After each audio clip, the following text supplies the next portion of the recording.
મુસ્લિમો માટે તેમની ધાર્મિક ફરજોમાં હજ યાત્રા ખૂબ મહત્વ ધરાવે છે. આ યાત્રા દરમિયાન સાઉદી અરેબિયાના મક્કા અને મદીના શહેરમાં મુસ્લિમો 40 દિવસ વિતાવે છે, જેમાં અનેક પ્રકારની ધાર્મિક વિધિ કરવાની હોય છે.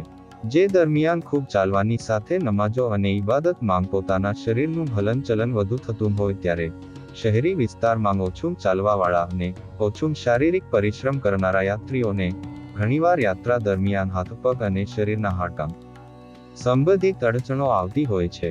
ત્યારે સુરતના ઉમ્માહ ફિઝિયોથેરાપિસ્ટ્સ એસોસિએશન UPTA દ્વારા આયોજિત મેગા ફ્રી પ્રી હજ ફિટનેસ પ્રોગ્રામનો આયોજન હાલાઈ મેમણ જમાત હોલ, ચોક બજાર, સુરત મુકામે કરવામાં આવ્યું હતું, જેમાં 400મી વધુ હાજીઓએ ભાગ લીધો હતો.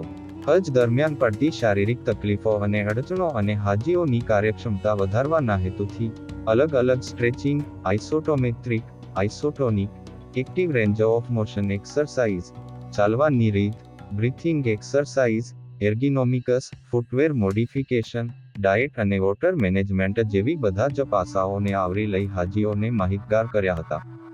ભાઈઓ માટે અહેમદાબાદથી પધારેલ doctor Sohail Qadri, president UPTA, અને ડોક્ટર મતીન શેખ અને સુરતના senior doctor Khalid Mansuri, doctor Abrar Davda અને ડોક્ટર શોએબ શેખે અને ઇસ્લામી બહેનો માટે સુરતના સિનિયર ડોક્ટર કુલસુમ વાહિદ અકલામ અને ડોક્ટર સુમિયા શેખ અને doctor Zainab Ravjani, doctor Sufiya Shaikh, doctor Ayesha Patel, doctor Rumana Qureshi અને ડોક્ટર આલિયા શેખ દ્વારા કરવામાં આવ્યું હતું.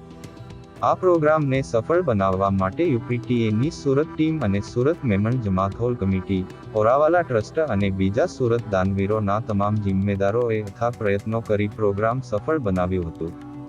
UPTA સંલગ્ન ક્લિનિકમાં કેમ્પથી લઈ હજમાં જાય ત્યાં સુધી આ પ્રોગ્રામ નિઃશુલ્ક રહેશે એવું UPTAના પ્રેસિડેન્ટ ડોક્ટર સોહેલ કાદરીએ જણાવ્યું હતું.